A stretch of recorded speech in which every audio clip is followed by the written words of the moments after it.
వర్షం చినుకులు మెల్లగా పడుతున్న ఉదయం. ఆకాశం మబ్బులతో నిండిపోయి చల్లని గాలి ఇంటి చుట్టూ ఆడుకుంటూ ఉంది.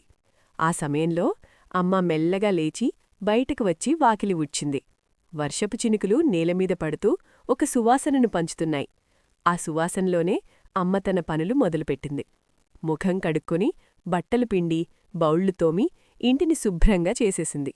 అంతలో కొడుకు చిన్నపాప కూడా నిద్రలేచారు. అమ్మా, వర్షం పడుతోంది అని పాప ఆనందంగా చెప్పింది. కొడుకు బయటకు చూస్తూ చాలా చల్లగా ఉందమ్మా అన్నాడు. అమ్మ చిరునవ్వుతో ముందు పనులు పూర్తి చేసేద్దాం, తర్వాత మనమందరం కలిసి తింటాం అని చెప్పింది. తర్వాత ముగ్గురం కలిసి కాయగూరలు తెచ్చుకొని వచ్చారు. అమ్మ వంటకు సిద్ధమవుతుండగా పాప చిన్నగా సహాయం చేస్తోంది. కొడుకు చపాతీ కోసం ముద్ద కలపడానికి ప్రయత్నించాడు. అమ్మ ప్రేమగా చూస్తూ, మీరిద్దరూ ఉన్నారు కాబట్టి నాకు పని సులభంగా ఉంది అని చెప్పింది. కొద్దిసేపటికి వేడివేడిగా చపాతీలు కూరలు రెడీ అయ్యాయి. వర్షమింకా బయట పడుతూనే ఉంది.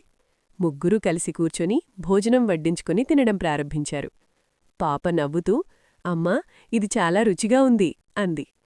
కొడుకు కూడా, ఇలా కలిసి తింటే ఇంకా బావుంటుంది అన్నాడు. అమ్మ కళ్లల్లో ఆనందం మెరిసింది.